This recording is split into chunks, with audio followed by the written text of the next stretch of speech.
Hi friends, నేను మీ Kusuma. Welcome to our channel. Morning 4:30 అవుతుందండి. పూజ అయితే స్టార్ట్ చేశానమాట. ఇంకా స్వామి అమ్మవార్లకి అలాగే దేవుడి గుట్లో ఉండే బొమ్మలన్నింటికి కూడా పర్పుల్ కలర్ వస్త్రాలు అయితే అలంకరణ చేశానమాట. చాలా బాగుంది కదా.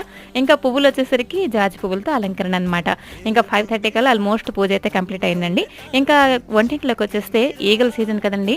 అస్తమానం క్లీన్ చేస్తూనే ఉంటున్నానండి. స్టవ్ కింద ఆ బ్యాక్ సైడ్ ఇవంతా కూడా మంచిగా క్లీన్ అయితే చేశాను.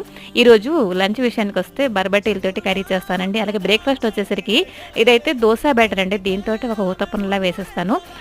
4 దోశలు పోసే కంటే ఒక ఊతప్పం చేసి 4 ముక్కలు తినిస్తే సరిపోతుందండి. ఇంకా వంట అయితే చేసుకుంటున్నానండి. ఇంకా అమ్మ అయితే సెల్ ఫోన్ తీసుకొచ్చేస్తుంది. అదే సండే కదండి, ఆదిత్య హృదయం ప్లే చేసుకో అని చెప్పేసి అంటున్నది అనమాట. సో చాలా పీస్ఫుల్గా అనిపిస్తుంది నాకైతే. ఇంకాను కర్రీ ఇంకా చేసుకుంటున్నాను. ఇంకా ఈరోజు అన్నట్లోకి అయితే శనగ పచ్చడండి, శనగపప్పు ఇవన్నీ కూడా ఫ్రై చేసుకున్నానండి. ఇంకా వంట అయిపోయిన తర్వాత నా దగ్గర మంచి బ్లౌజ్ పీస్ దొరికిందనమాట. దేవుడి వస్త్రాలు ఎలా కుట్టాలి ఏంటి ఇవన్నీ కూడా ప్లాన్ చేసుకున్నాను.